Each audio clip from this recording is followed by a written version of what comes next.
Good afternoon. It is now 2 o'clock. A very warm welcome to you all to this meeting of the Parliamentary Oversight Committee. It's Friday, the 5th of June, 2020. My name is Mireille Wenger, and I'm the chair of this standing committee. We'd like to welcome the members present, as well as the officials and the secretary of the WCPP, as well as the procedural officers that are assisting us today, and in particular, Mr. Dustin Davids. We have received an apology from Honourable Tlejo, as well as an apology from the Deputy Speaker. The Speaker said that he would be running a little late as a result of the visit from the President, but I've since heard that he is now no longer able to join us today. Are there any other apologies that can be tabled at this stage?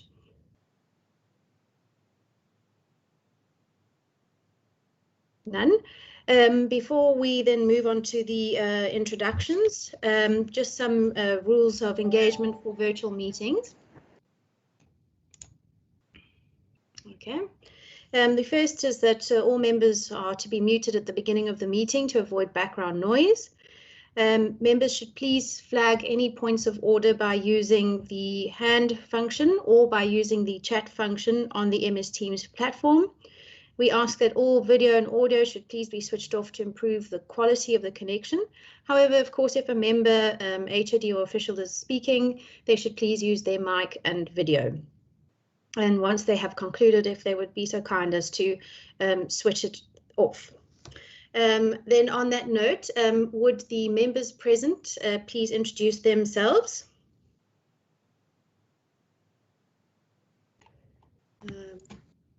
Good afternoon, Chairperson Regan Allen.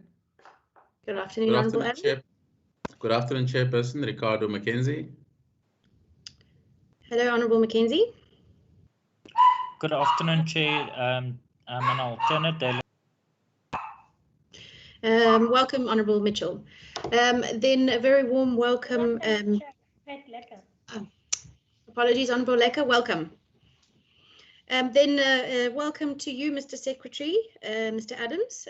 Would you like to introduce yourself and your team, please? Good afternoon, Chairperson and honourable members. The name is Romeo Adams.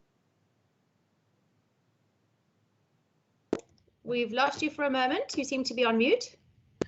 Thank you, Chairperson. Can you hear me now, ma'am? Yes, loud and clear. Thank you. Thank you, Chairperson. Again, good afternoon to Chairperson and the honourable members. The name is Romeo Adams. I'm the Secretary to the Western Cape Provincial Parliament. As part of the administration's delegation today, we have Mr. Royston Hindley, the Deputy Secretary, and also taking care of the Directorate responsible for Parliamentary Support Services. We have Ms. Nicole Peterson, the Chief Financial Officer. We have Ms. Sunel Forshia, the Director responsible for Public Engagement, and we have the other Director, Mr. Vernon Titus, the Director Institutional Enablement, also here. Then we have Mr. Dawood Jabudin, the Manager responsible for Financial Management. We have Mr. Ridwan Babu, the Manager responsible for Knowledge Management.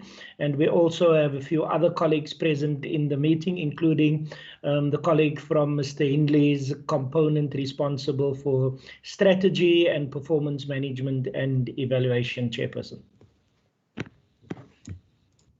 Thank you very much. Warm welcome to you all. Today's agenda is firstly on the fourth quarterly performance report from the WCPP for the 2019-20 financial year, that being January to March of this year. Then on the fourth quarterly financial statements for the same financial year just mentioned, and then also any feedback on any instructions issued in terms of section 37.6 and section 66.2 of the FUMPLA. Thereafter, I think what we'll do is have both presentations on all three items, and then we will have a question and answer session with the WCPP. And then beyond that, we have some committee reports and administration that we do need to deal with. So if there's nothing else before then, Mr. Secretary, may I hand over to you, please? Thank you, Chairperson and honourable members. Maybe just to give an indication on how we will deal with the presentations. The presentation to the Parliamentary Oversight Committee on the fourth quarter performance report will be done by Mr. Hindley.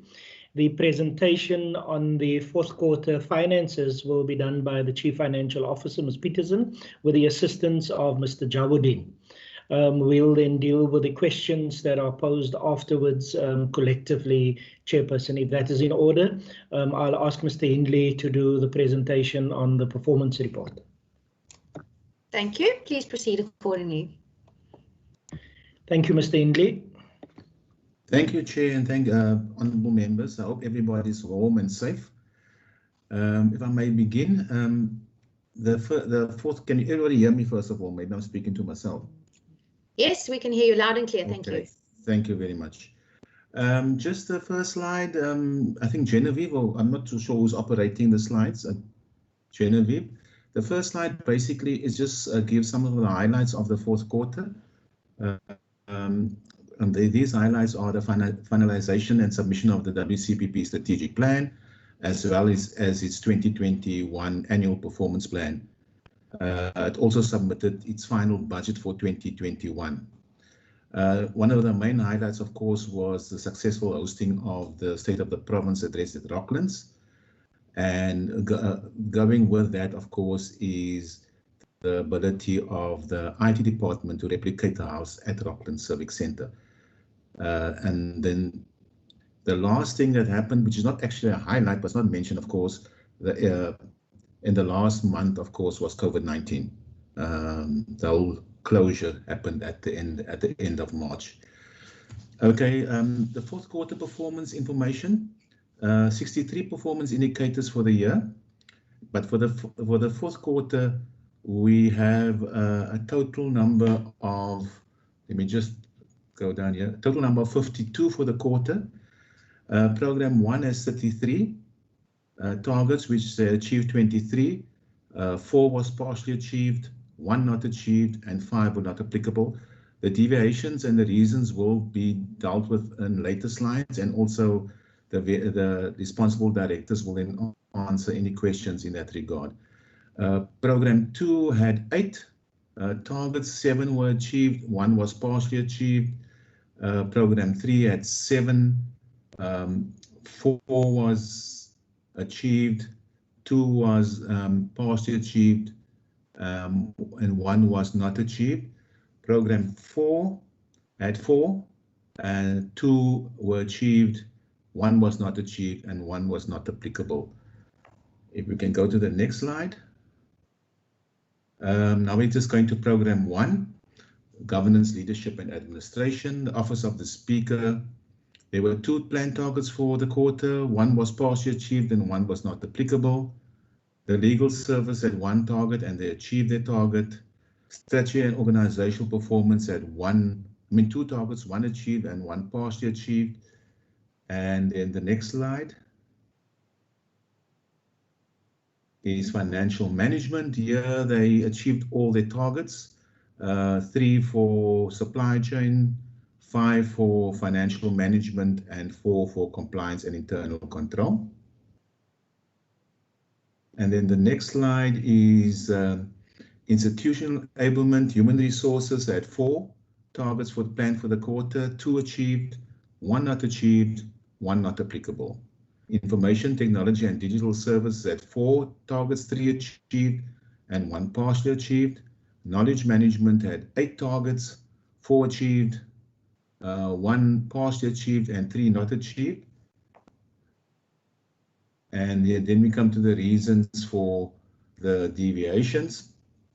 In the Office of the Speaker, the target was 100% compliance with by the Executive Authority with the prescribed legislative obligations and relevant transitional arrangements. Partially achieved, total of 92%. And the reason for the deviation, there was 12 compliance actions. Of the 12 compliance actions, only 1 action was not fully achieved, relating to 2 financial statements, August and September, that were not tabled within the prescribed date. Next one, of course, is the one directive issued in terms of oversight and lawmaking and public participation. This is not applicable as the first year of the 6th Parliament. Sorry, I just have to put my camera off because my eyes a bit irritating here. There was because of the 6th Parliament, there was no directives that were sent for approval by the Speaker. Next slide. Office of the Secretary, Strategy and Organizational Plan, 96 planned APP annual targets, partially achieved 77.78%. Of course, the final verification will only be done after the audit itself and when we actually consolidate the full annual report.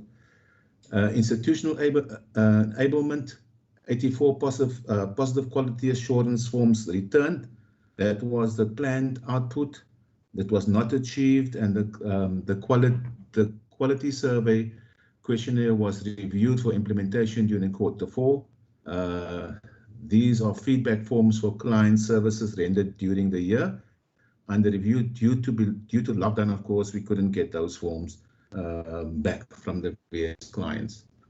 If we go to the next slide, continuing with institutional enablement under human resources, 2 labor relations training and awareness sessions aimed at adding value. It's not applicable because these targets were already achieved in Q3. So they actually did more in Q3 than which then made the total annual target achievable. Institutional enablements continue. Implementation of Phase 5, Part 1. Further enhancement to the finance and SM is partially achieved. The stabilization and optimization terms of reference envisage that optimization will continue for 12 to 18 months after the go live date. I can't actually see much because this thing is a bit down. Jenny, can you just maybe raise the slide a bit up for me, please? Okay. Before the lockdown commenced. Okay, so I don't know if you can read everything there. If we can go to the next slide.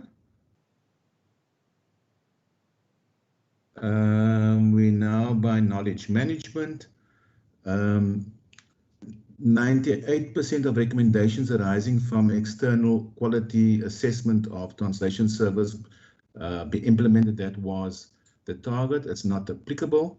The assessor's report became available in the Q4. No recommendations were accepted as translations of house papers for English, Afrikaans, and English isiXhosa were found to be of a satisfactory quality. And the next one is 98 recommendations arising from the external quality assessment of interpreting services, not applicable either, and the same reason, so similar reason recommendations were mostly of a logistical nature. A decision has been made not to review the SLA with service providers who scored less than 50% on the external assessment. Okay, if we go to the next slide. Okay, now we come to parliamentary support services, then program 2. Of course, there were 3 targets in plenary support. All 3 were achieved. Standing committee had 1 target and is achieved. Hansard service 1 target and achieved. Sergeant at Arms had 3 targets. 2 were achieved and 1 was partially achieved. I'll come back to updating that target when I speak in terms of the deviations. Okay. The deviations is at Sergeant at Arms. Although we indicated past achieves of 50%, the only reason why it was 50% is that the evidence at the time due to lockdown was not available when we compiled this report. Since then, the evidence had become available and the target has moved to 100%. We can move to the next slide. It's program 3, public engagement. Stakeholder management and communication services. There were 3 planned targets, 2 achieved, 1 not achieved. Public education, 4 targets, 2 achieved, 2 partially achieved. Next slide, Jenny. Stakeholder management, 1 international relations or protocol training or briefing session held, not achieved. 2 of the 3 sessions planned for the year were achieved. However, the national lockdown resulting from COVID-19, there was a planned one for 31st of March, which could not take place. Okay. Next, public education and outreach. 75 education initiatives rolled out, partially achieved 58%. There was a reallocation of priorities of certain other activities that had to take precedence. Normally, the youth parliament, women's parliament, handover ceremony of education, so it actually took into some of the time. Meetings to combat gender-based violence, these were not on PO's plan for the year. So that basically why they could not achieve it. And also of lockdown, there was also quite a number of education initiatives planned in March, which could not take place. 100% of petitions processed in accordance with the relevant prescripts, partially achieved 50%. One petition was received in February 2020. There were a delay in the department's response, therefore it could not be fully processed by the end of the 4th quarter. If we can go to the next one. Program 4, member support, members administration, 2 targets, 1 achieved, 1 not applicable. Political parties, they all were achieved, constituency and secretarial allowance. The deviation for that is on the next slide. Jenny. Members administration at 80% implementation of scheduled training programs per year for members is not achieved. Members were only allowed to enroll for WITS and UI at the end of March 2020. Other training identified by members were only approved by LSS during Q4. To date, results from WITS for courses conducted during 2018-2019 have not been received. Members could therefore not continue with their studies in this regard. And then, of course, the last other one is 100% of claims submitted electronically processed, not applicable as no electronic claims were received in Q4. I think that is the conclusion of the slides, if I'm correct. Jenny? Is that the last? Yes, Mr. Henry. Okay, that is the last then. Thank you, Chair. The directors, the respective directors will answer any questions relating to the deviations in that report, that presentation. Thank you very much. Thank you very much, Mr. Henley.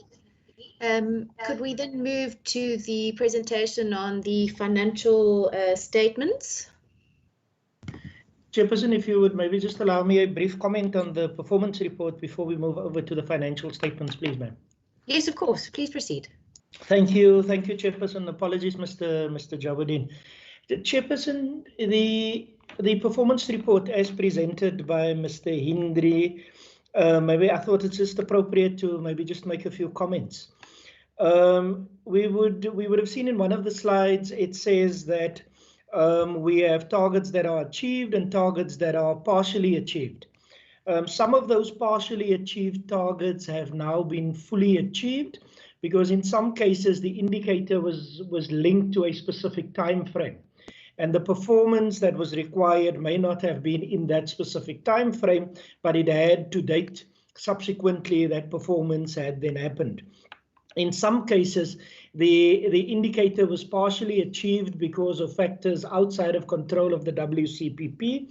Members and Chairperson would recall that in one of the indicators we've indicated that the Afrikaans translation was not available in a sitting, but that would have been because of factors outside of control. The administration had performed all of their duties and their functions that they needed to perform, but on the day the service was just not available from the service provider, and we could not make short notice alternative arrangements. Then there would have been other training that would have been planned in that last week of the financial year or of the 4th quarter. For example, the protocol training, the matter related to the quality assurance questionnaire that would ordinarily have happened during that week, and then the national lockdown was then declared, and that had then made performance somewhat difficult in terms of those areas.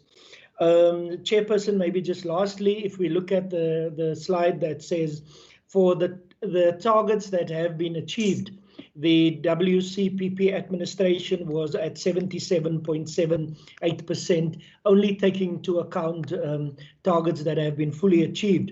But if we factor in those targets that have been partially achieved, and then subsequently those that have been achieved to date, that then pushes up the percentage to 93% in terms of the performance for the targets in that area. I thought I just needed to make those comments, Chairperson, before we conclude with the presentation and then take questions afterwards. Thank you, Chair. Thank you. Oh no. Sorry, am I off mute? Thank you very much, Mr. Secretary, for those additional comments on the presentation. If you're ready, then can we proceed to the next one? Thank you, Chair. It's Dawood speaking here. I will then present share the IOM presentation. Can the committee see the presentation? Yes, we can. Okay. Thank you, Chair. Just with regards to the fourth quarter IOM reporting for 1920, with regards to slide number 2, which gives a summary of the total budget as well as the expenditure for WCPP for the fourth quarter, as well as the total expenditure for the year, which basically is the expenditure as of 31st of March. Of our total adjusted budget for the 1920 financial year of 203,614,000, we've spent in total 188,344,000. That is in effect effective expenditure percentage for the year of 92.5%.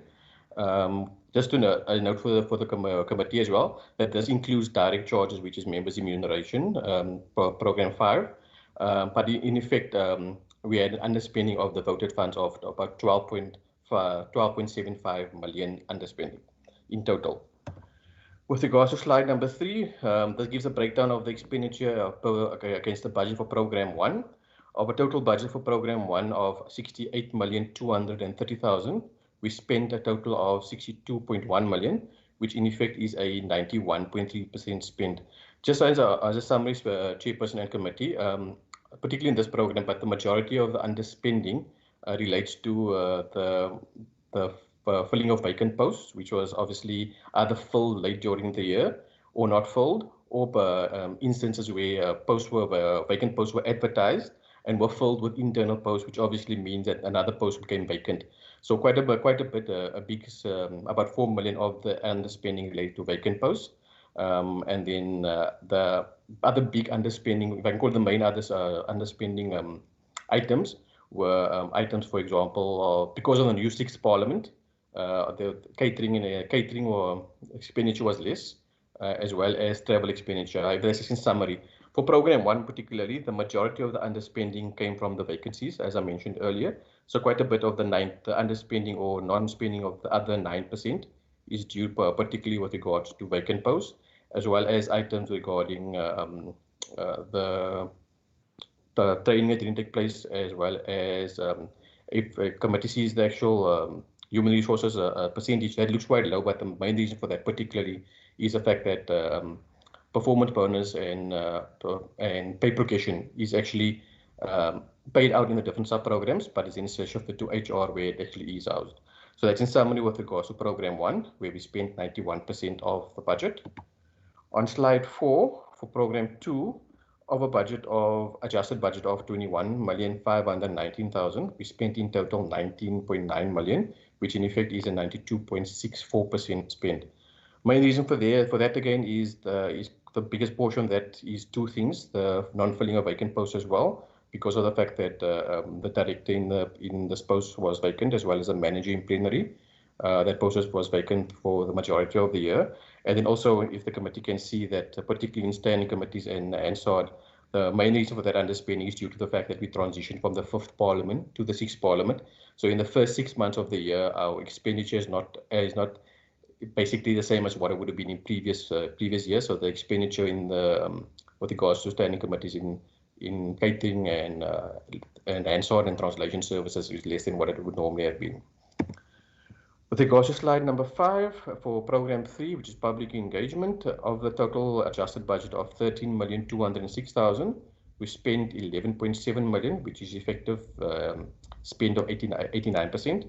There again, majority of the spending there relates to a vacant post, and also with regards to the planned LSS funding that was used, planned to spend regarding the corporate veto, which was not finalized in the financial year, which is currently in the progress of being finalized, as well as also the effect of the 6th Parliament, where the catering with regards to catering and venues costs with regards to outreach programs was less than what it was in previous year. With regard to slide number 6, which is program number 4, which is members support, of a total budget of 55,508,000, we spent 51,809,000, which is effectively a 93.34% of that budget.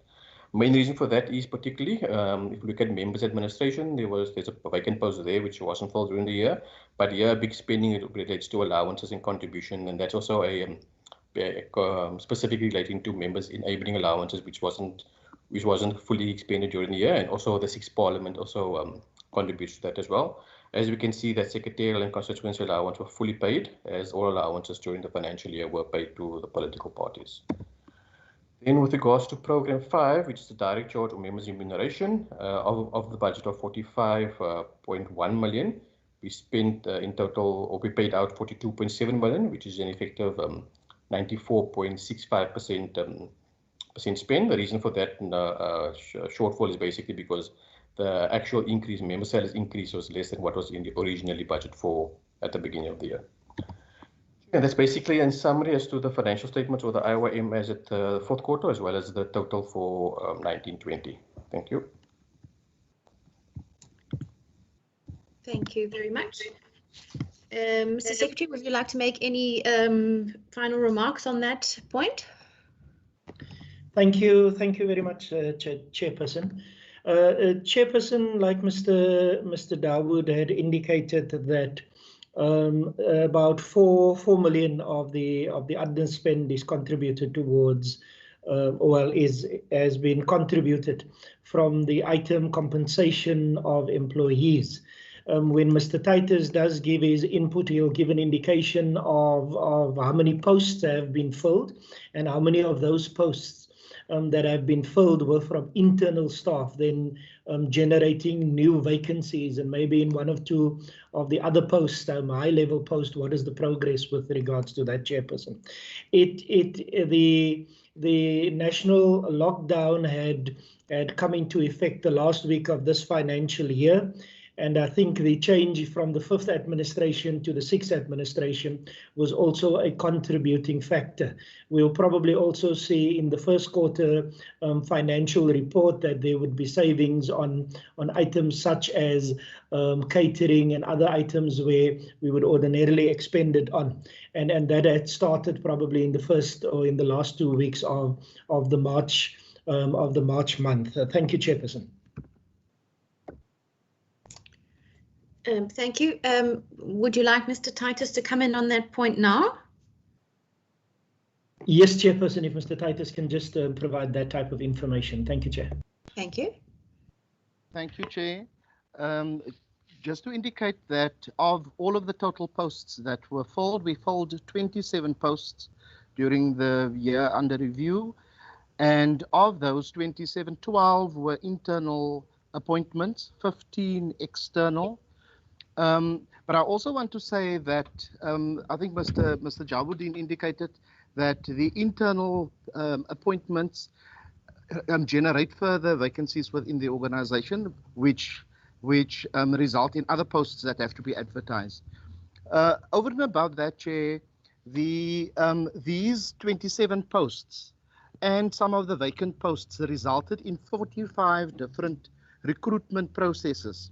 And I think this part of it is an important part of understanding the context Some of the senior posts, for instance, if we look at the post of the Director Parliamentary Support Services, that post was filled, and unfortunately our colleague passed, and the post was advertised again for a second time during the same year, and we didn't necessarily get the number of candidates or the caliber of candidates for the post. We are busy with a headhunting process to ensure that we get that particular post filled. And I think this is also similar to the manager plenary support, which has also been advertised twice. In some cases, Chair, some of our posts were filled twice within the same year as well. So it is a bit of a roving target. At the beginning of the period, we had 42 vacant posts, and just to end off to say that 27 of those were filled by the end. And one of the posts that were filled during the course of the year was the HR manager post, which became vacant again on the 1st of April. So we're in the process of filling that post again as well. Thank you, Chair. Okay, thank you very much, Mr. Titus. I've noted some hands. I'm going to, if there are for questions, I'm going to open up for questions very shortly. I just wanted to get an understanding then from you, Mr. Secretary, on whether any instructions had been issued to you in terms of Section 37.6 and Section 66.2 of the FAMPLA. Chairperson, just to confirm that no instructions were issued to the Secretary in terms of those cited sections of the FAMPLA, Chairperson. Thank you. Thank you very much. We are required to ask the question by the legislation, so we'd like to be able to include in the report whether such instructions were issued or not in the quarter. So now that we have that clarified, I'm going to open for questions. I noted Honourable Mackenzie, followed by Honourable Lecker. Honourable Mackenzie. Thank you, Chairperson. I just want to go to the specific presentation. We'll start with the first one that was done by Mr. Henley. I just want to get an understanding. I just want to get my slide number 7. If just go to my slide number, I'm sure Mr. Henley's get his slide number. What was the reasons we see in the presentations the reason for the deviation relating to 2 financial statements were not tabled within the prescribed date? But what was the reason that they were not tabled within the prescribed date? I just want to get an answer to that.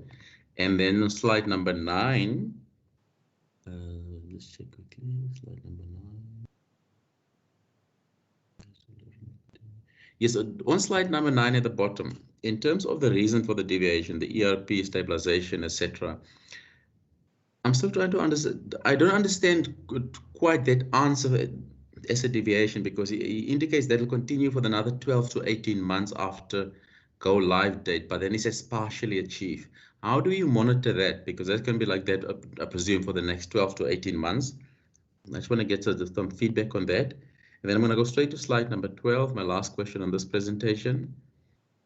When you talked about the sergeants at arms, I still didn't get that explanation properly. Maybe I misheard something. If we can just get a clearer understanding as to why that was partially achieved, please. Apologies if I missed that. And to the second presentation on finance, let me just get my presentation open in front of me. We see all the unspent, and one can obviously, there were some reasons given, but on the direct charges, and I think he did mention it was about the increase, but I can't. If we can just get just an understanding. And on the direct charges, is this money now going back to Treasury or back to Provincial Treasury or to National Treasury? Because that's obviously member salaries. And then on the legal services, I presume that's a good thing that the legal service underspent because there was no legal cases, if my understanding is correct. And is that spending under legal service, is that only for salaries, or was there specific legal support that we had to get from outside? And then on human resources, the 62% spent, and he mentioned that some of the charges are in other programs, but we still see an underspend. I just couldn't marry that too, and I'm sure there's a valid reason for that, but but if we can just get an understanding. And that's my question on that. Thank you, Chairperson. Thank you, Honourable Mackenzie. It's quite a large number of questions. So I see Honourable Lecker and Mitchell. So let's see, Honourable Lecker, do you have a number of questions?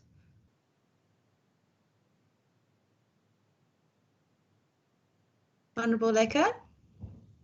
Sorry, Chairperson. Yes, I do have a couple of questions. Okay, so I think then I'll ask the administration to respond to Honourable Mackenzie first, and then I'll get to you afterwards. Thank you. Thank you, Chair. Thank you, Chairperson. The responses will come from Mr. Hindley, Ms. Fouchier, and Mr. Titus, and then the legal services underspent from Mr. Jawuddin and the CFO. Thank you, Chairperson.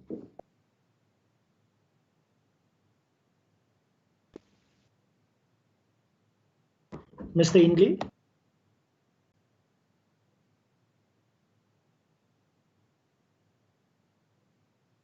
We can't hear you, Mr. Hindley.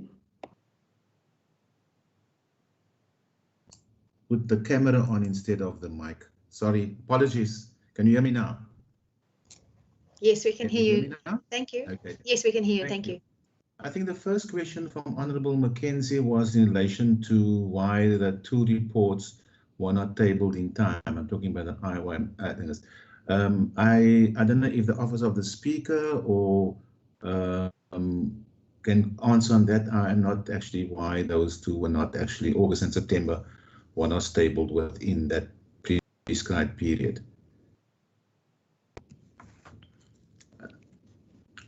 That's the. Hello, Speaker. Okay. I'm going to come in now, Chairperson. Welcome, Mr. Speaker. You're back. Welcome, Speaker. Hope you kept the President safe. Yes, he's very safe in this province, thanks to the work you do in this Parliament. Well, I wanted to chair just to come in here on the area that the Deputy Secretary is raising. I think that period, you'll know that it was how many months? It was a few months just after my inauguration. So I may not really have the vivid memory of what exactly those two documents are, but Yanni will have specifics, which I think also he will rely on what the administration reports to us on those two documents. Let me just put into some illustration how the system works. We have tabling of documents and there's a paper trail. So they arrive from the Secretary's office to the Speaker's office. And then once that has been achieved, we record the document, each and every document that comes into the Speaker's office, but then have to process it by making sure that you go through the document and look at all of the compliance measures and look at whether the document fits in properly with our strategic objectives. And there was a new principle with the a particular thinking. You'll also see, Chairperson, that we had a youth parliament and we also had a women's parliament. As you could see that we had 75 targets and we achieved 58. And that was primarily because you come in and you say, okay, we don't want to just tick in the boxes, but we want to say, what can we do to achieve an impactful program? That's why when we are walking in the 6th floor now, there is a big wall with all our signatures there in order to ensure that we support the cause of women, children, and also the LGBTIQ plus communities and all other vulnerable communities. So I thought it was important to contextualize this, that some of the issues around tabling on time, that cannot be something that one can make an excuse of. But I think it could be a glitch in the actual submission and the time, which is something that we always strive to deal with. And I've already instructed my office to look at what is it that has led to those two specific documents, which we need to deal with. So Yanni is here, and I will allow him to say something through you, Chair, just to be specific, because he is my parliamentary advisor in this regard. Thank you, Chair. Good afternoon, members. Can you hear me? Yes, we can. Thank you, Mr. Ace. Chair, thank you very much. Good afternoon to all members. I think the speaker has covered most of the ground, and the secretary can also assist. The financial statements, or the two statements that we talk about, were not tabled, but were actually physically taken down to the relevant department. So instead of having it tabled in terms of definition of the law, it was physically taken to Mr. Jawuddin's office. So we will make sure that doesn't happen again. And as the speaker pointed out, we were all very fresh in that term. So that is not that those statements were not prepared on time. It was prepared on time, but was not tabled, but physically taken down to the finance department. Maybe Mr. Adams can add to that explanation as well. Thank you. Chairperson? Yes. The Chairperson and the honourable members would recall in my summary of the performance after Mr. Hindley did the presentation, I had indicated that there has been subsequent performance and that some of the targets were time bound. So it is not that the actions and the delivery had not been completed when we look at that specific indicator. Those actions were completed. It was just outside of the time frames that it is prescribed, Chairperson, and that is what I thought I needed to add. So it's not that there wasn't any performance. There was performance. It was just not strictly in terms of the time frames.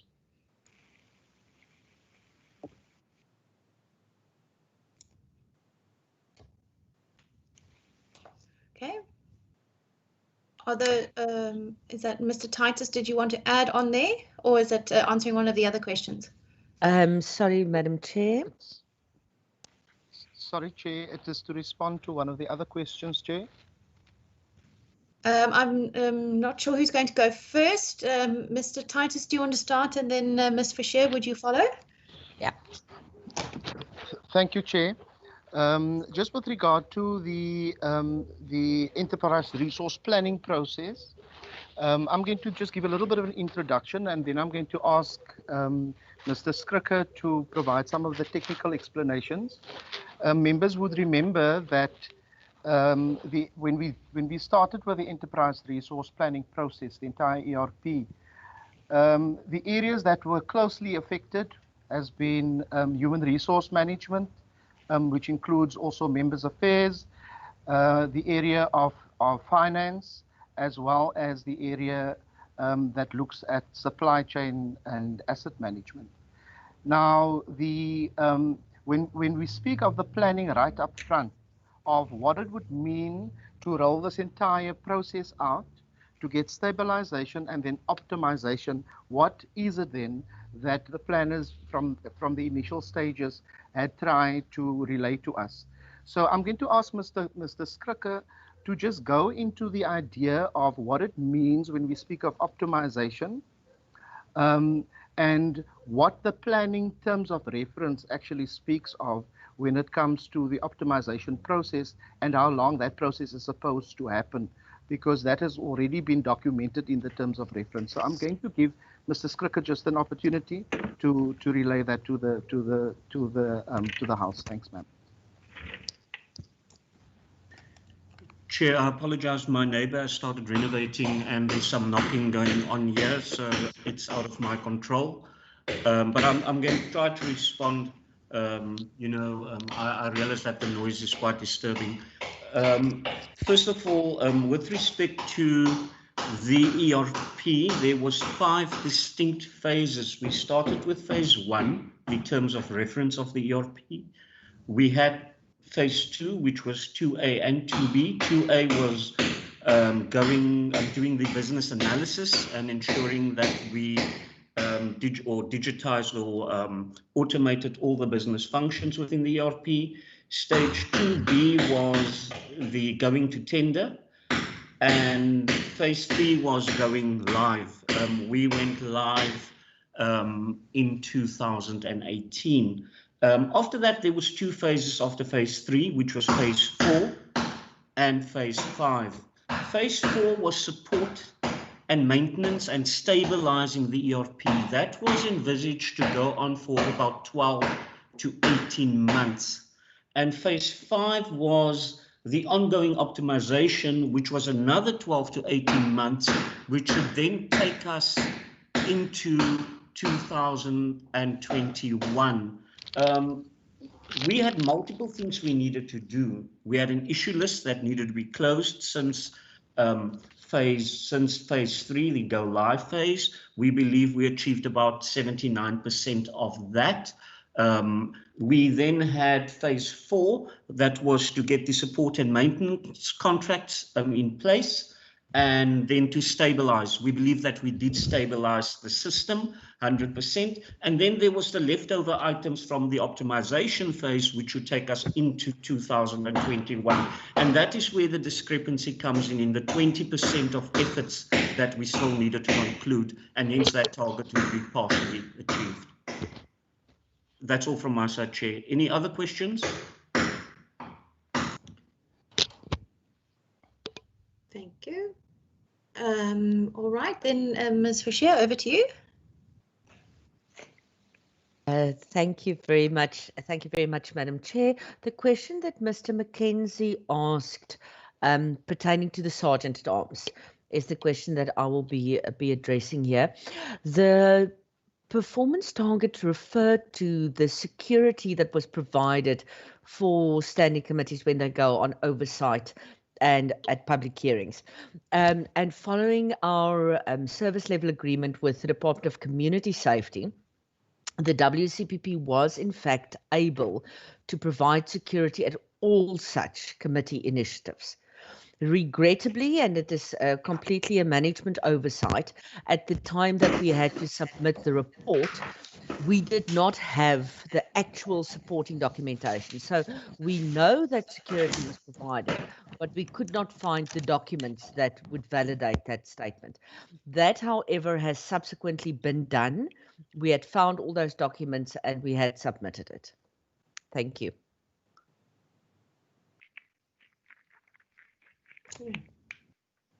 Thank you. Are there any other responses, or have we covered them all? Chair. Mr. Jawuddin. Yes, Chair. Thank you, Chief. I may come with regards to Member Mackenzie's other questions regarding the other presentation. If I may continue, I'm not sure if there's any other questions on the QPR, or may I continue? Please continue. Thank you. Chair, thank you. With regards to Member Mackenzie's questions on the direct charges, specifically with regards to direct charges, yes, there was a underspending. Like I mentioned earlier, the main reason for that is the provision was more than what the actual increase was. The shortfall, Member Mackenzie is correct, that is paid over as per the requirement of Section 23, subsection 4 of FAMPLA. We are required to return any unspent funds on the direct charge back to the National Revenue Fund. So that has already been done. We normally do that with by the end of May, so that has been done actually last week.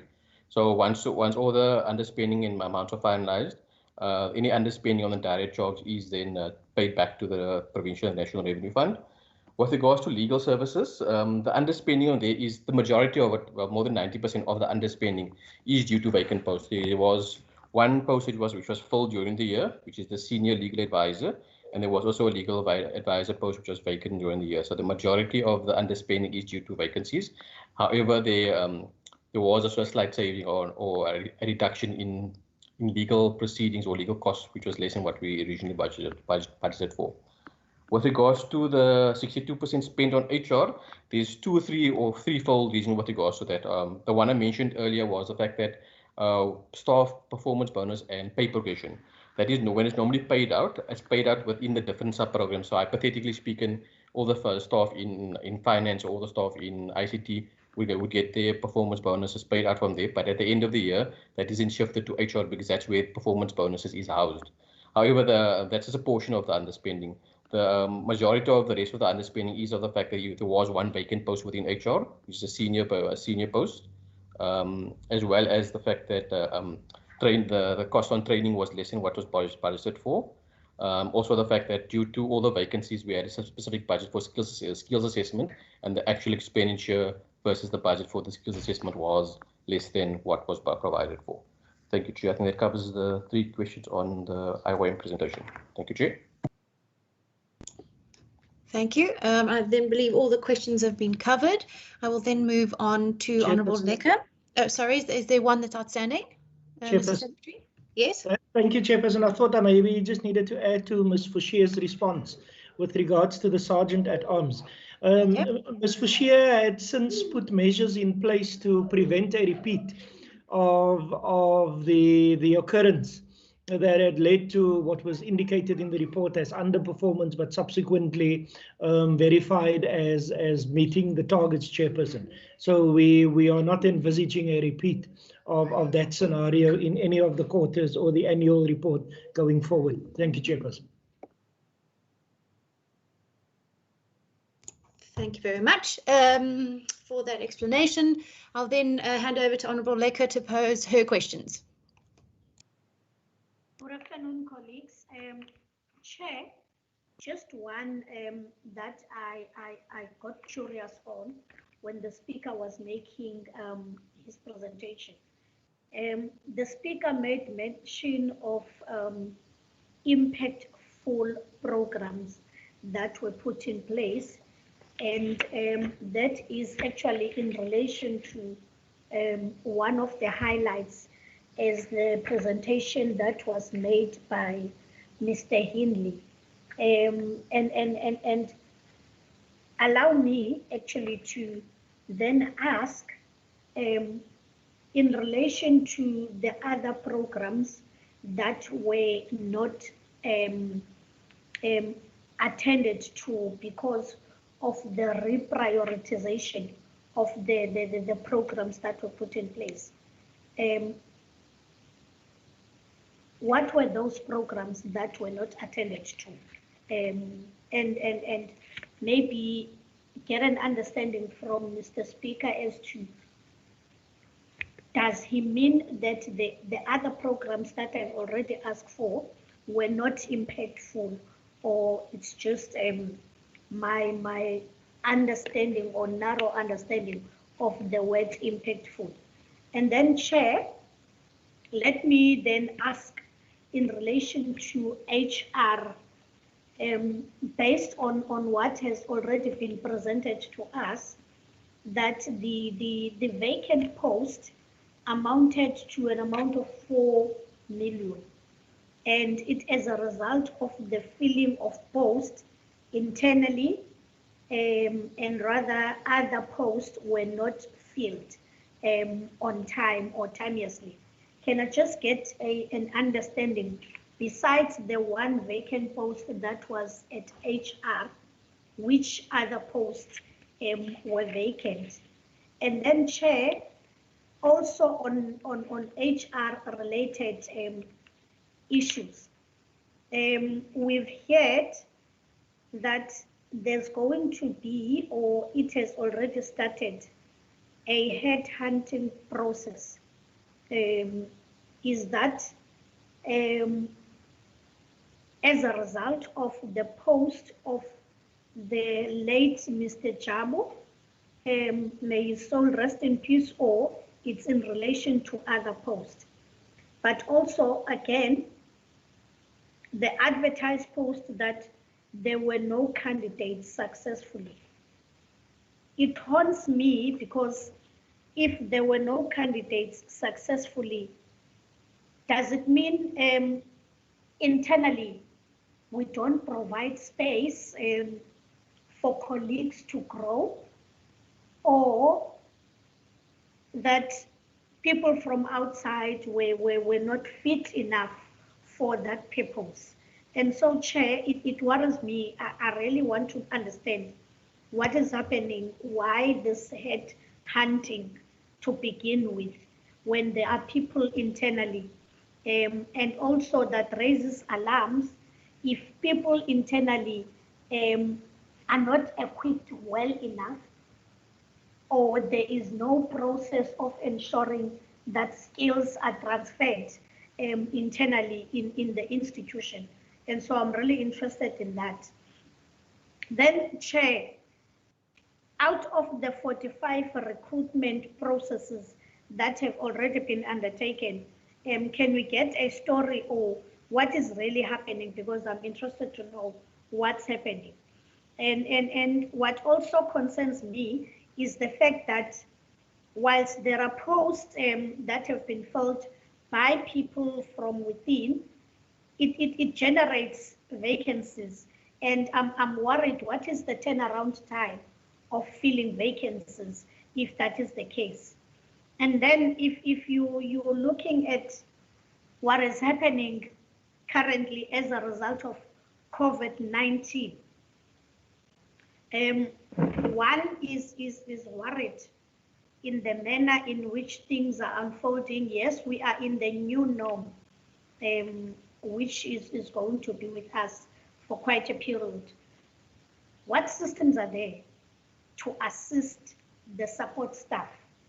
Members will remember that I've asked the same question in relation to members of the parliament in terms of reinvestment. I know there's a system where a certain amount of money is paid on contracts for some staff members. Now, what else is being put in place? Because I know the cost of data or Wi-Fi is very high. And what systems are there to ensure that support staff members render a service that is beyond our expectation? So are we reinvesting them on monies that they have used? If not, is there a plan by WCPP to give support staff Wi-Fi dongles that are paid for by the institution so that they can render a perfect service to all of us? And then I just want to check, Chair, if I've done all my questions, because I've made notes as well. Or can I pause for now and get an opportunity again? Could you just give me an indication of how many more questions you have? I've got 4. Okay, I think maybe we'll just stop there and allow for some answers, otherwise it might get too onerous. So what we'll do is after the answers, if you don't mind, I'll hand over to Honourable Mitchell and then return to you. No problem, Chair. Thank you. Mr. Secretary, over to you and your team. Thank you, Chairperson. If you would allow me, Chairperson, I just want to ask the Speaker. I think Honourable Lekker had asked a question directly to the Speaker, whether the Speaker would first maybe want to make an input and then the administration would follow from there, Chairperson. Thank you, Mr. Honourable Chairperson. The question by Honourable Lekker it's a valid one. The simplest response to that is most programs are impactful, but when you look at the institution, there are a number of things that we had to tweak, and one of them is the vision of Parliament, which we presented here earlier, and also we had to tweak the values of this Parliament, which looked at, for instance, we included diversity as one of the issues. But also we brought a number of, issues that talks to honesty, impartiality, which we try to strengthen those areas because some of them have been there for all these years. But it just given us an opportunity to try and strengthen those areas that we want to elevate as this diverse parliament. And obviously, as diverse as we are as political parties, that represents the communities in this parliament. But this parliament itself, the staff members here are diverse in race, in gender, in background, religion, and so forth and so forth. But insofar as the programs, one thought you could jack up the plan by ensuring that you've got economies of scale in what we achieve. And that is the impactful statement that I was responding to, that I was referring to. That was these programs, the workshops here and there, one needed to say, how can we have a platform that will give the opportunity not only to interact, but also to let the views add in this parliament by the various stakeholders in a more diverse, but also to give attention to economies of scale. Because if you look at our youth parliament, for instance, it covered the entire province, but all the youth members, they came to this parliament. And the women's parliament that we had, Honorable Chairperson, it also took a similar approach, but we invited everybody from across the province, and all of them, they came to this parliament. And some, they simply said, I'm just happy to be here. I'm happy that I've been able to come and see where this parliament is, because some of them have not had an opportunity to interact with MPs, to interact with ministers, and so forth and so forth. And as a result, we had members of parliament in all of these sessions. And that is why we had a declaration, which is now here on the 6th floor, signed by you as honorable members and staff members of this parliament and NGOs, and which is the entire civil society organizations. So that is in a way to bolster our vision and ensure that this parliament lives where people are, in the hearts and minds of our communities. I hope I was able to address the questions by Honorable Lecker. Thank you, Chair. Thank you, Mr. Speaker. Mr. Adams. Thank you, Chairperson, and thank you to Speaker. Chairperson, I'm going to give brief responses to the other questions that Honourable Lecker had asked, because Mr. Titus will fill in terms of the other bit of more detail. Speaker, Chairperson and Honourable Lecker, thank you for the questions. The one question that related to the headhunting process, and the inquiry was whether it relates to the post of the late Mr. Nkabinde, Jabu Nkabinde. Honourable Chairperson and Honourable Lecker, yes, it does relate to that post, specifically the headhunting, but maybe I need to explain the processes that we followed. The WCPP had first followed the normal recruitment processes. The post was advertised, applications were received, and then a panel was convened, and a panel had looked at the applications. Unfortunately, there was only one applicant that met the requirements of the post, and that the panel felt it was appropriate to then further consider. But the one candidate the panel had felt was not broad enough. We can't just consider one candidate, and therefore the decision was taken to follow a headhunting process. And the headhunting process refers to there was a specification that was published. The specification had asked for a service provider to submit a proposal for the headhunting process, and that submission has been made in terms of that process, and will now take the process further from there. The headhunting process will not exclude the one candidate that the panel had found to be suitable for further processing in terms of that area. The next question that Honourable Lecker had asked is what is the assistance that the WCPP is providing, and the systems that the WCPP is providing now in the COVID-19 lockdown environment, considering staff needs to work from home.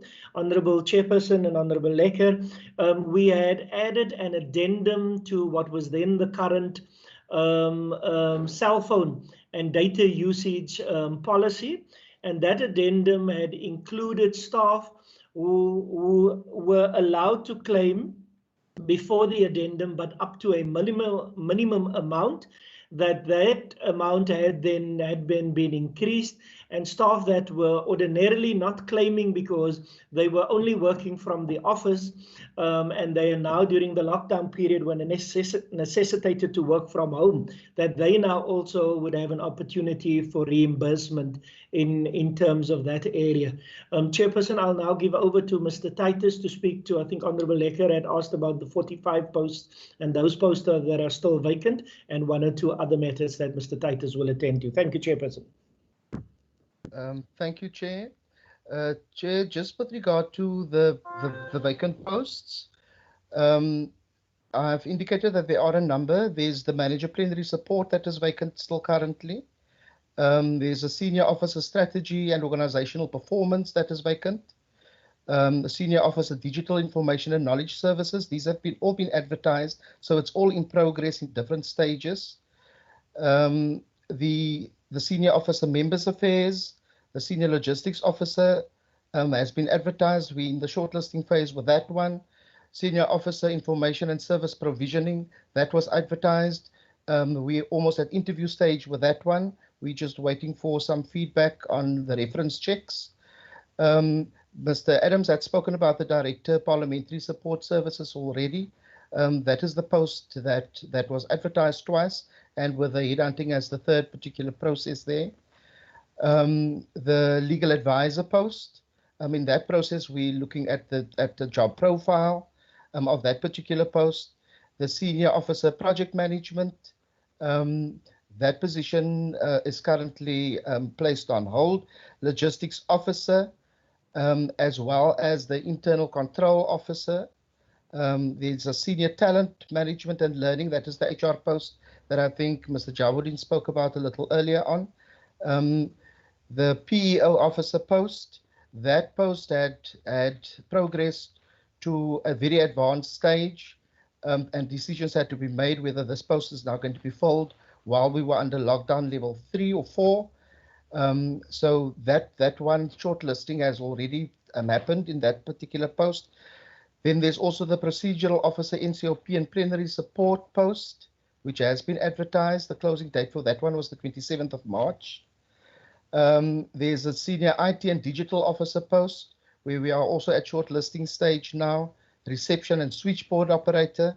And then, of course, I spoke a little bit earlier about the manager human resource post that had become vacant from the 1st of April. We are busy with shortlisting there because we advertised that particular post prior to the actual colleague leaving. The closing date for that one was the 27th of March. What I can do, Chair, is to provide this report to the committee, because the details of progress is also provided. Then there were some other questions, Chair, around what we are doing. If I could just respond to some of that as well. I think Mr. Adams spoke about the data, that the adjustment of the policy to accommodate staff who are working from home. And I think one of the other decisions that we've made is that we've launched a project to provide people with the actual enabling tools, such as laptops and or computers, to be able to work from home, so that people can be gainfully employed. And I think this is part of what is happening currently. Thank you, Chair. Chairperson. Yes, Mr. Secretary. Thank you, Chairperson. Maybe just to add to what Mr. Titus had said, Chairperson, and from his report, the honourable members and the Chairperson would see there's quite a bit of posts that are at an advanced stage. And us being, and the country being in lockdown from the end of March, meant that the administration had to take a decision on how are we going to progress with some of these posts going forward. For example, if we were to interview the receptionist post, do we do it in person or do we do it via electronic means? Because it is only in lockdown level 3 where the limitations of movement have become a bit less. But then also, if we were to have decided that we'll do the interview for that specific post via electronic means, what does it mean not just for the WCPP but for the candidates? Because if somebody was unemployed or is unemployed, and we're asking the person to do the interview via electronic means, how would the person get the necessary money for data and those type of things? And interviews via electronic means is just not the same as having an interview in person, where the person can present him or herself in person to the panel rather than doing it over a screen. There was then also the risk across the board, if we do interviews via electronic means, of data connectivity, the breakdown in that connectivity, and so on, Chairperson. Chair, perhaps could I just add, Chair? Please do. I think one of the comments that the Honourable Lekker had made was around capacitating and capacity building and training of staff. Members would know, Chair, that that the work of the provincial parliament and of the sector is a unique kind of work. And so the kind of training that is required is very specific, it's very direct, and that is the kind of support that we're getting from LSS in this particular regard. So building the capacity within the parliamentary context is not the same as going to a particular university. We know that there are targeted programs looking at how to establish growth amongst the core. We are committed, Honourable Chair, to building the capacity inside the organisation and to actually build our own talent within the organisation. So that is definitely a commitment from the side of the administration. But having said that, Chair, when we place advertisements for posts within our area, bearing in mind that plenary support services and parliamentary support services is actually the core business of this organisation, you don't necessarily get that from the broader populace of the country. And in the instance of the plenary manager post, for instance, we have also placed the advertisement with other legislatures to see to what extent we can actually garner some people from there. What I'm trying to get at and what I'm trying to emphasize is that the recruitment for core business is not as easy as it might be for some of the other posts, Chair. So I just wanted to raise that point. Thank you. Thank you. Anyone else to follow? No. All right, we'll then move on to Honourable Mitchell.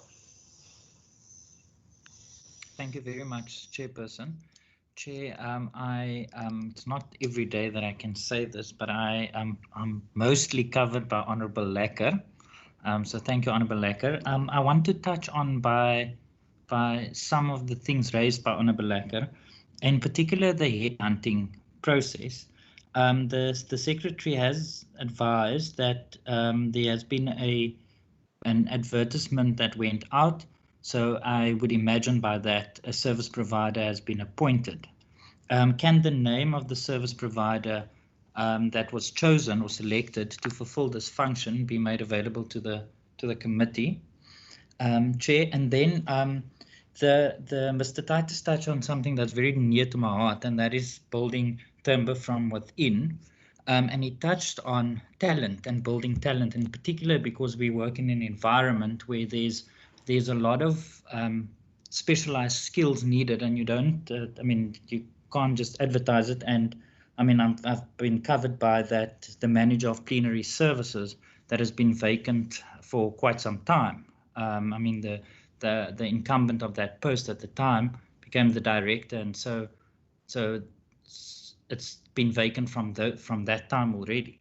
But with regards to the talent and the focus of, from a human resources perspective, the talent action or the talent function being such an important aspect, is there, and maybe I've missed it, so if Mr. Titus could just tell me, is there a specific post, or is there an idea around creating a post that will fulfill that function under the Human Resources Department? And if so, by when would that be implemented? And if not, is that something that would be looked at? And then, Chair, if I may, just one last thing with regards to legal services, and there's quite a lot of there's a big underspent under legal services, and I just want to understand, is that legal services for committees, for Parliament, for litigation against and for Parliament? Is it all under that one umbrella or under that one line item, or is there separate sections to that particular line item? And then, Chair, the last question that I want to touch on is the collaboration and working relations between various sectors or role players within the legislative sector. So what is the relationship and the working relationships with, for example, the Commonwealth Parliamentary Association, and to try and build capacities and not necessarily just for the members, but for the staff as well. Thank you, Chair. Thank you, Honourable Mitchell. I'll then go to some responses for that, and then I'll go back to Honourable Lecker, and I also had a few questions. So thank you, Mr. Secretary. Over to you. Thank you, Chairperson. If I maybe can just start responding, and I'll start with Honourable Mitchell's last question, the collaboration with the stakeholders within the sector and within the broader global sector. In the week, I think it was the 13th to the 17th of January, Honourable Chairperson and Honourable Mitchell, we had facilitated an international course. It was the International Parliamentary Affairs course, not just for our personnel, but also for colleagues from the other legislatures within the country. And the Gauteng province, the Gauteng legislature and the KZN legislature had taken up that offer, and I think there were about 10 colleagues from those two legislatures combined in that specific intervention. And each of the two legislatures had also been billed for their participation in that course. We've then also, through the Speaker and the Deputy Speaker, we've managed to also then start further engagements with the International Parliamentary Organization to see how can we roll this out, not just on an annual basis, but also to include the capacity building for members. And we'll obviously work through the Office of the Deputy Speaker, who's been made responsible for capacity building for honourable members in terms of that area. So Honourable Mitchell and Honourable Chairperson, we don't just, our intention is not just to collaborate within the country with the other legislatures, but also look at how can we extend that across the boundaries. There is then also the Cpi Fundamentals Course that the Western Cape Provincial Parliament had made 5 nominations to, that were also accepted by the Cpa Fundamentals Program Coordinator and the grouping there. And that was supposed to start in, I think it was in May of this year, but because of the lockdown, they are now looking firstly at other modes of delivering the course. And whether there would be the blended approach for that specifically. Chairperson, if we look at legal services, the question from Honourable Mitchell. Honourable Mitchell, with the senior legal advisor, the secretary and the senior legal advisor had a re-look at the service that legal services has been providing to date and what the future will hold. And we've included in the thinking a more proactive approach towards legal services, not waiting for a committee chairperson to say we have this matter now on the agenda, can you have a look at it, but to be proactive and look at what is the work that committees are doing, where are the possible legal implications in the work that committees are doing, and then proactively engage the chairpersons and the committees and then also look at that way. The legal services component provides legal support and legal services to committees, to the plenary session. We also have a parliamentary hub where the legal services are members of that specific hub, but they also provide corporate support. So if there is a matter of, just off the top of my head, just a matter of contract management where we've contracted a service provider and we need to take legal action, our legal services component would also become involved in those type of processes. Mr. Titus, I think, would answer the question on the talent management post and then also the one on the headhunting chairperson. Thank you, Chair. The vacant post of Learning and Development Officer, it's a senior post. That is the post that has been earmarked for talent management, for driving talent management within the organization. We have one person currently working in that space as an officer. So the senior post will greatly contribute to expanding on that. Part of the thinking, and I'm glad member the Honourable Mitchell asked the question, part of the thinking is really to look at training in a more orchestrated manner, training that is completely aligned to our human resource strategy, and that is completely aligned to what we look at as our future fit skills. So we've got a plan, a strategic plan in place that really looks at how to do this, and all training, we've already started aligning all of the training that looks at future fit and current compliance-based training, and keeping us at the cusp of our work to have that all included and aligned to our organizational strategy. We've already started that particular process. The process of filling of the learning and development post, that particular officer, that post was not advertised yet. That post we will advertise and then fall that in the next quarter. What was the other question? The question with regard to the headhunting process. I think the Secretary spoke about the headhunting process. We have followed an open procurement process for headhunting. I think it's a very sensitive kind of issue, and in this particular case, we did not necessarily want to identify one specific or specific service providers and target specific service providers. So we had placed it on open on IPS on our open system. We have received one service provider, only one service provider had responded to our advertisement. We are looking at the content to see to what extent they are servicing our content specifications and requirements. And then we must make a decision on whether we should not set the net wider. I think it's important, Chair, that we look at it in this particular way so that we don't seem to be influencing a particular process. And I think that is the reason why we are looking at it in that particular manner. Thank you, Chair. Thank you very much. I think if that's all the questions answered, then I'm going to return to you, Honourable Lecker. Thank you, Chair. I think the responses have reduced my question to one now, which is when we talk about headhunting, just one thing I want to understand. Does WCPP have a policy on headhunting?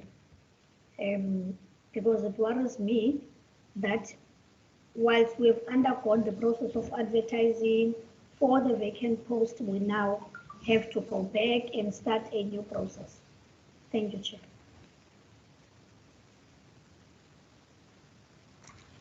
Okay. Are there any follow-up questions? Yes, Chairperson. Yes, Chair. Honourable Mackenzie, then Honourable Mitchell. Thank you, Chairperson. Just to follow up, with regards to the staff working from home, and one appreciate obviously what has been done under difficult circumstances. Has there been consideration, given all our circumstances, including staff and everyone, to change that reimburse of policy, particularly for people that staff, junior staff that must buy data and all of those things, to an environment where the department or the finance or HR can give either one purchase data and WhatsApp it to the people, or pay them upfront, a week upfront, because we all know it's tough out there at the moment. I mean, I can tell you what's happening in the communities. You all know that there are people losing their jobs, spouses not working. So because not everybody's got that financial capacity to buy data and then get reimbursed a month or 2 weeks later. Thank you, Chairperson. Thank you. Honourable Mitchell. Thank you, Chair. I completely and wholeheartedly agree with what Honourable Mackenzie's last point, in particular for the staff. So if there's something, if we can get an answer, I would also appreciate that. Chair, it's not really a follow-up. I previously, in the previous round, requested the name of the service provider, but I want to on record state and request the committee's indulgence that based on what Mr. Titus has informed us about the sensitivity around it, and they're still busy with the process, that we in fact do not get the name of the service provider to protect the integrity of the process, as well as the integrity of the proposed service provider. Thank you, Chair. Thank you, Honourable Mitchell. Then, if I may ask, I mean, it's more forward-looking than a rear-view mirror, but basically my question then is, given all the targets that have been set for the current financial year and the impact that the lockdown will have on those, on the ability to complete those targets, is the WCPP looking at potentially amending the APP for the year? And if so, what are your timelines, and whether the committee could be kept up to date on any of those kind of amendments? And then finally, whether we're anticipating a budget cut for WCPP. I know we haven't seen the budget yet, but is it likely, is the question. And I think that then concludes the questions for today. So, Mr. Secretary, over to you. Chairperson, thank you very much, Chairperson. Again, I'm going to do a summary response, and the other colleagues from the administration can assist. Chairperson, if I can again start with the question that you had posed now last. The Speaker, the Deputy Speaker, and the Minister for Finance in the province, the Western Cape, had one engagement, and obviously the administrative colleagues were present in that engagement, where Provincial Treasury had given us an outlook on the common economy for the 2021 financial year and going forward, but also Provincial Treasury had given us an indication of what are the intended plans for the 2020-2021 annual performance plans, the budgets, and then also the strategy from the executive side. We have not received any formal communication regarding any budget cuts from Provincial Treasury, but Chairperson and honourable members, we are cognizant of the environment that we all are functioning in and expected to function in, and therefore, as a senior management team, we've had a look at our current year's budget. We've had a initial look at our APP, and we've not concluded that exercise yet, both for this year and for next year. And we're looking at where we can do things differently to the enhancement of the organization and still enabling the organization to fulfill its mandate. Chairperson, you would recall, and the honourable members and the Speaker would recall, that when we had gone into lockdown, we then had to put plans in place for the Western Cape Provincial Parliament to continue with its work, committees to convene, plenary sessions of the House to convene, and it then necessitated us having to do things differently. I think we've achieved quite a bit in terms of that area, and we would want to endeavour to continue on that trajectory. To look at doing things differently, Chairperson. So for now, we haven't formally been informed of any budget cuts, but we are looking at the impact of the pandemic on the performance and the performance targets of the organisation for the current year and also going forward. Honourable Mitchell had made a comment, Chairperson, and I think maybe Honourable Mitchell's initial question was probably with the understanding or thinking that that process had already been completed, and that's why the name of the service provider has been asked. But now that Mr. Titus had given a clearer understanding, I think the comment from Honourable Mitchell is then also reasonable. Mr. Titus will respond to the question on the policy of headhunting, and then staff working from home. Honourable Mackenzie, we had initially, because we needed to put staff at ease that were working from home, and had to use their own data, and that's why we had a look at the adding an addendum to the policy in terms of increasing on the allowance, the reimbursable allowance, and then allowing other staff who were not included or had not previously claimed. But we are looking at other options. I think Honourable Lecker had mentioned in the initial input the issue of dongles and those type of things, and that is something that is being considered. We have to look at the dynamics of getting that on board, And how do we then work in terms of the implementation thereof going forward? Chairperson, I've now asked Mr. Titus about the headhunting policy, and then maybe if you would allow me, Chairperson, any of the other members of the SMT to maybe then also respond to some of the matters. Thank you, Chairperson. Thank you. We'll proceed as so. Thank you, Chair. Just to confirm that the current recruitment and selection policy makes provision for headhunting as part of normal recruitment practice. Only if through the normal process you're not able to gain or glean a successful candidate from the process. Thank you, Chair.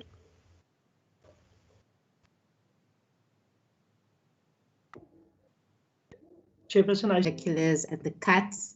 So they meet with us, and there's a lot of consultation, especially when they're considering cuts to the provincial budget. They stay in contact with us, and what they request from the provincial parliament is usually after they've consulted with us. So we're not included as in the blanket approach where they would say all vacant posts are frozen because our staff aren't employed by DPSA. So we've got quite a good working relationship, and they always take the relationship between the PFMA and FAMPLA into account. Thanks. Thank you. Mr. Hindley. Thank you, Chair. Just on the question raised about revising the APP going forward. Yes, we will have to look at the APP, the current APP for 2021. But as the CFO has just noted, is as soon as we get some idea of what our budget will look like after cutting, it will make more sense. But we will be looking at that target specifically. What I can say is that we are achieving or accelerated some of our targets. For example, paperless. You understand, that was one of our strategies. And this lockdown has forced us to go paperless. So I think maybe there we really reach the stage that we can continue going this route, even post lockdown. That's all I want to add, Chair. Thank you very much. I think then if that's all the questions answered, members, is that everything responded to? Anything not responded to? Okay, then Honourable Mackenzie, is one of your questions outstanding? There was just a link to that question, Chairperson, and perhaps I'll send Mr. Adams an email. Just what's the timeline for feedback from our legal department? Because I know there's a matter that Mr. Adams has to try to help me with, but I'm still waiting for feedback. Okay. Mr. Adams, do you have the answer at the moment? Chairperson, I don't have the answer at the moment, but Honourable Mackenzie and I will engage offline, Chairperson. Okay, thank you very much.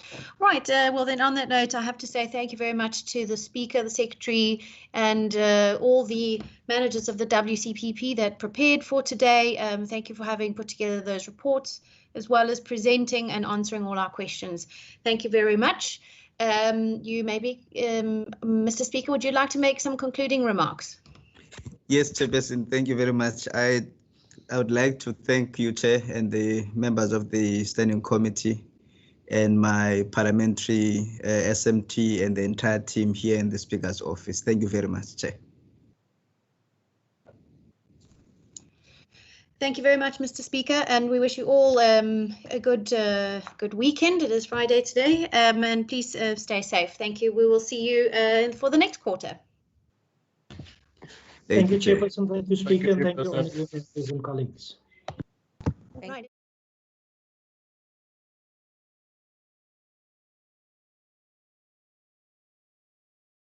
Ms. Klitter, hello. If she would be able to beam up the report of the committee.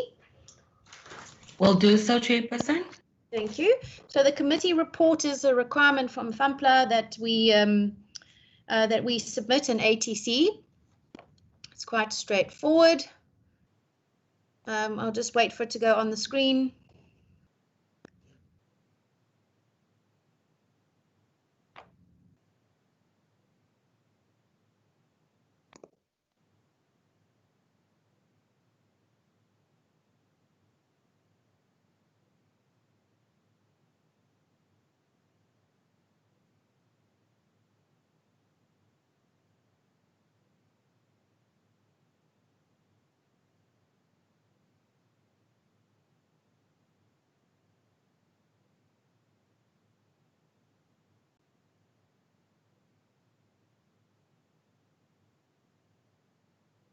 No.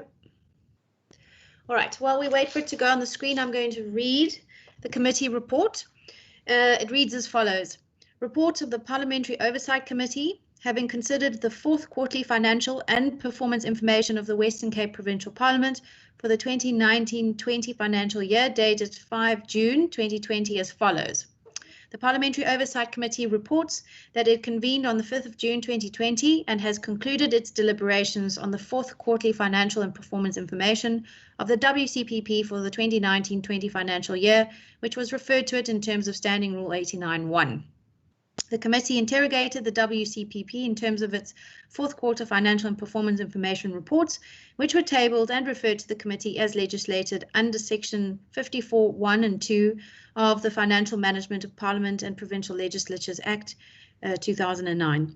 In accordance with Section 37(6) and 66(2) of the FAMPLA, the WCPP reported to the committee that no instructions were issued for what should read the fourth quarter of 2019-20 financial year. Are there any objections to us adopting this report with the amendment? No objections. All right, members, can we adopt the report? Yes, Chairperson, we can adopt. Thank you very much. The report is then duly adopted. I will sign it and we will have it ATC'd. We then move on to the minutes of the 17th of March 2020.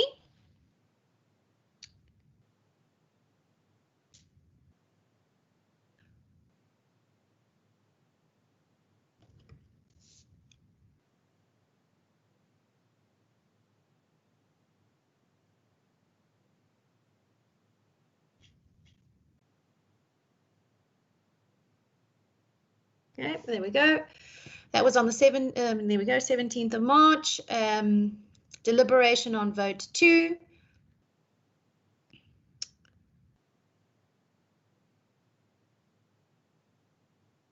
All right. Okay, so page 1 is attendance. Page 2 is the attendance, the welcome, the deliberation on vote 2, and then resolutions and actions.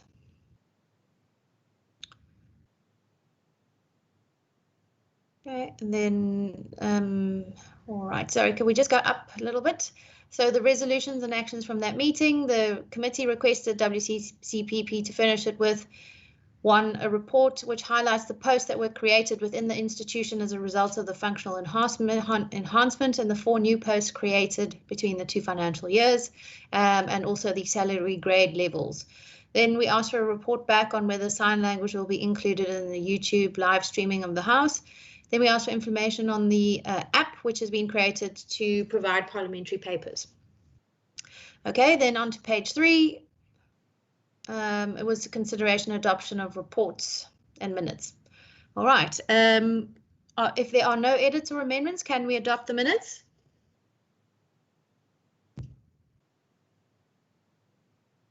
Could I have a proposer, please? I wasn't there the day, Chairperson, so I can't propose. Yeah. Chairperson Regan Allen, I propose that we adopt. Thank you very much, Honourable Allen. We then have 2 more documents to deliberate on. The first is our committee's quarterly report.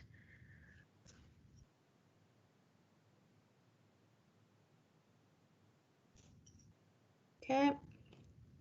These are just the members of the committee, the mandate. Okay, and keep going.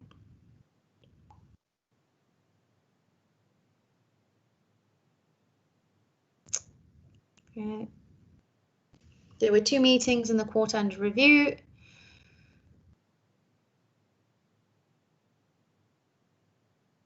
Okay.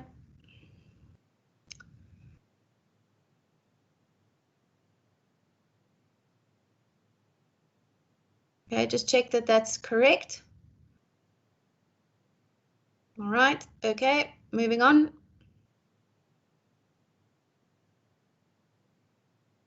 Okay, then legislation. The appropriation bill. And we had no visits or delegations. All right. Can we adopt the quarterly report? Oh, and then, of course, the budget. Okay. Can we adopt the quarterly report? Could I have a proposer, please? Yes, Chairperson, we can. Yes, Thank you, Chairperson. Honourable Allen. Yes. Thank you, Honourable Allen and Mackenzie. Then the final document that we need to consider today is the annual report for this committee.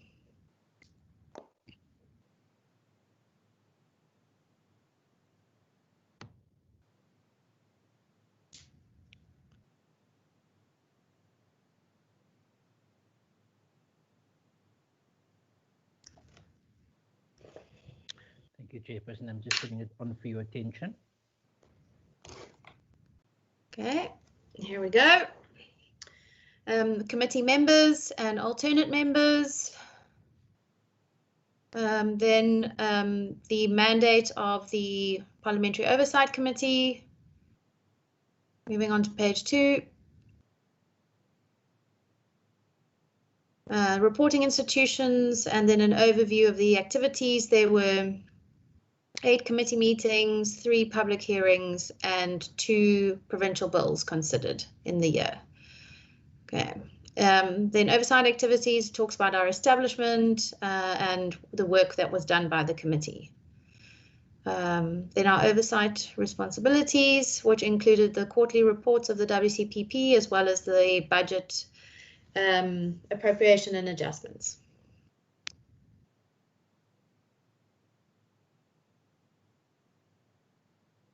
Okay. And then finally, okay, all our meetings were open, and we also had public hearings on the 2 bills, and then the financial particulars.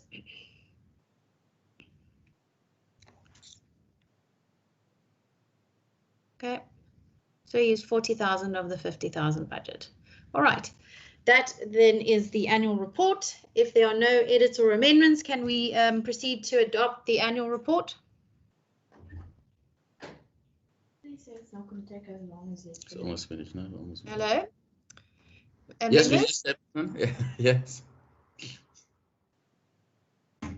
Can we adopt the report? Yes, we can. Thank you, Honourable Mackenzie.